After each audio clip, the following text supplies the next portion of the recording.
Professor साहब खा P कर आए हैं जी, क्या दुष्परिणाम इनके साथ हो सकते हैं कल? अब ये तो होगा, समय आएगा, समय डॉक्टर कभी भी हो सकते हैं। हाँ, जब कोमा में जाएंगे तो अपने आप डॉक्टर बताएंगे और उनके परिवार वाले भी चिल्लाएंगे साहब हुआ क्या। ये निश्चित होगा, 100% होगा। देखिए अभी तो आदमी अपनी जवानी के जोश में ये नहीं देखता कि हम क्या कर रहे हैं, उस समय तो कर देता है, लेकिन उसके बाद जो परिणाम होता है उसको पूरे मोहल्ले वाले रंजना, इसमें क्या होता है कि अंधेरा आता है, होता है एक शुक्ल पक्ष होता है, कृष्ण पक्ष होता है। कृष्ण पक्ष के अंधेरे की बात अलग होती है और ग्रहण काल के अंधेरे की बात अलग होती है। जब ग्रहण लगता है तो उसमें जो अल्ट्रा वायलेट रेज निकलता है जो आप नेकेड आई से देख नहीं सकते, उसमें तमाम ऐसे विषाक्त जीवाणु, कीटाणु और ऐसे छोटे छोटे सूक्ष्म बैक्टीरिया निकलती है जो आपके जीवन को प्रभावित करती है। अगर कोई भी बीमारी तत्काल नहीं होता और टाइम लगता है, तो ये ग्रहण काल के बाद उसका प्रभाव पड़ता है। अगर जैसे मान लीजिए कि कई बार जो एडल्ट लोग हैं जो स्वस्थ हैं, उनको वर्जित है कि आप खाना मत खाइए, आप परहेज करिए, आप कोशिश करिए कि बिना खाए पी रहे हैं।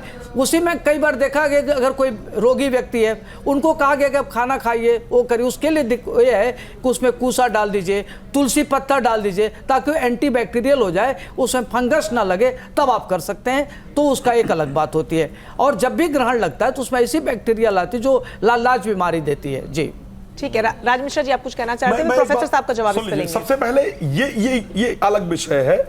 इस समय तक वो हर ग्रहण पर या हर पूर्णमासी पर, हर रात्रि पर चंद्रमा की जो एनर्जी है वो हमको मिल रही होती है, तो उस प्रकार के जो कीट पतंगे या बैक्टीरिया उत्पन्न हो उसके चांसेस नहीं है।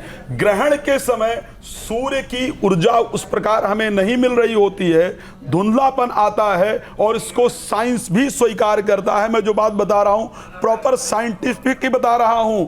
रोशनी में कमी आने के कारण वातावरण में बदलाव होता है, जिसके कारण तनाव हो जाना, भ्रम हो, अस्थायी भ्रम हो जाना, रोशनी के कम होने के कारण स्लीप हार्मोन्स का, मेलाटोनिन जो हार्मोन्स है उसका ब्रेन के अंदर रिलीज होना, ये सब चीजें रिलीज होने के कारण, और क्योंकि उसकी ऊर्जा नहीं मिल रही, इस कारण कीटाणु और बैक्टीरिया ज्यादा उस समय एक्टिव हो जाएंगे, उत्पन्न हो जाएंगे, जो आपके पीने के पानी के साथ या भोजन के साथ आपके बॉडी में प्रवेश करेंगे। मिश्रा जी, आपने एक एस्ट्रोलॉजर होने, एक ज्योतिषाचार्य होने के बाद इतनी बातें बता दी कि उस समय त्रिपाठी जी ने कहा कि अल्ट्रा वायलेट रेज हो जाती हैं, आपने कहा इतने सारे जीवाणु, कीटाणु, विषाणु सब कुछ हो जाते हैं।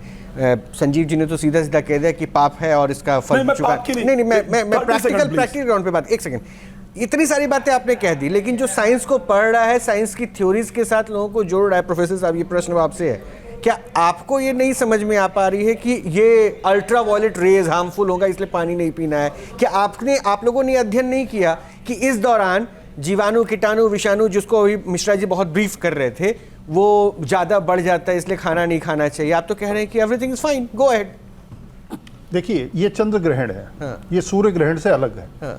सूर्य ग्रहण में आप एक मिनट के लिए ये मान भी सकते हैं कि वहां पर जैसे ही चंद्रमा की मूवमेंट आगे बढ़ेगी और सूर्य जो है वो निकलना शुरू होगा, तो उस समय अल्ट्रा वायलेट रेज जो है आंखों में पड़ेंगी, अगर आप नेकेड आई से देख रहे हैं तो उसका उस समय तो प्रिकॉशन बोला गया है। यहाँ पर तो अल्ट्रा वायलेट रेज या इंफ्रारेड रेज का कोई लेना देना है ही नहीं, मतलब वो होता ही नहीं, विकिरण ही नहीं है। पर जो कुछ तो पहला तर्क तो जो त्रिपाठी जी दे रहे थे वो गलत मैं अपनी बात पूरी कर लूं। यहाँ पर जो भी आपको पूरा फिनोमेना दिख रहा है पूरे 5.5 घंटे का, ये सिर्फ और सिर्फ विजिबल स्पेक्ट्रम के अंदर है। चाहे वो ब्लू कलर ले लीजिए, वॉयलेट ले लीजिए या रेड ले लीजिए, ठीक है, जो कुछ हो रहा है सब इसी के अंदर हो रहा है। इसमें थोड़ा सा टेक्निकली मैं समझा दूं कि इसमें ब्लू लाइट जो है वो रेले स्कैटरिंग होता है, रेले स्कैटरिंग से स्कैटर होकर इधर उधर उसकी एनर्जी जो है चली जाती है, और जो रेड कलर है उसका वेवलेंथ चूंकि ज्यादा होता है इसलिए वो रिफ्रैक्ट होके चंद्रमा के ऊपर पड़ती है। तो अब आप देख रहे हैं सामने कि वो धीरे धीरे जो है ना रंगत, लाल रंग की रंगत उसमें आती जा रही है। तो ये जो है ये रेले स्कैटरिंग हो रहा है वहां पे उसके पीछे। हमने देखा है, चाहे ये आप देखें इसका कलर, चाहे इसका ब्राइट कलर वाइट देखें, ये सब कुछ जो है विजिबल स्पेक्ट्रम में है। तो विजिबल स्पेक्ट्रम में हमारी आंख के ऊपर कोई उसका इम्पैक्ट नहीं है, इसलिए उसको नेकेड आई से देखें, चाहे बायनोकुलर से देखें, चाहे टेलीस्कोप से देखें, चाहे अपने DSLR कैमरा से देखें, चाहे कैसे भी देखें, इसका किसी प्रकार का कोई इम्पैक्ट नहीं है। नहीं तो फिर वो खाने वाली जो बात जीवाणु, मैं तो मानता ही नहीं ना, मैंने तो पहले ही कहा आपको। नहीं, साइंस का ये मानता है कि उस वक्त बिल्कुल नहीं मानता, जीवाणु कीटाणु की संख्या बढ़ जाती है। देखिए इस बात को समझने की आवश्यकता है कि जो अम्ब्रा फेज है इसका, वो लगभग 3.5 घंटे का है। ठीक है, 3.5 घंटे में सारे कीटाणु जीवाणु पैदा हुए और मर गए, तो इसका कितना इम्पैक्ट, इसकी कोई स्टडीज नहीं है। जो हमारे साथी हैं, जो इन्होंने वैज्ञानिक यहाँ पर दिए, उसके कारण बताए, इसके साथ, इन कारणों के साथ इसके ऊपर जो रिसर्च स्टडीज हुई हो, उसके रेफरेंस भी साथ में बता दें, तो हम इस बात को माने कि जो ये कारण बता रहे हैं उनमें कुछ सच्चाई है। ये तो देखिए, ये तो चीजें वो हैं जो स्पेकुलेशन है। ये तो कोई राज मिश्रा जी, प्रोफेसर साहब आपकी बातों को स्पेकुलेशंस कह रहे हैं, वो कह रहे हैं थ्योरी नहीं है, रिसर्च तो बिल्कुल इसमें नहीं है। मैं एक ही बात पर क्लियर कर देता हूं। रेफरेंस मांग रहे हैं। मैं रेफरेंस दे रहा हूं। प्रोफेसर साहब भी यहां बैठे हैं, अभी से लेकर के अगले 10 साल में कितने ग्रहण लगेंगे प्रोफेसर साहब बता दें, कितने लगेंगे मैं बता दूंगा। मेरी रिसर्च परफेक्ट है, प्रोफेसर साहब की रिसर्च परफेक्ट है, दोनों यहीं बैठकर देख लेते हैं। वो रिसर्च ये मांग रहे हैं कि 3.5 घंटे में जीवाणु विषाणु आएंगे। ये बहुत वैलिड पॉइंट है। आचार्य राज मिश्रा जी ने जो कहा, ये बहुत वैलिड पॉइंट है। ये गणना है, वो देखिए, वो गणना है, वो पुस्तिका में लिखा पंचांग में, तो ये गणना मतलब आपकी साइंस से ज्यादा आगे हो गई। देखिए, जो भाई साहब ने अभी सारे कारण गिनाए, वो तो सारे वैज्ञानिक कारण हैं।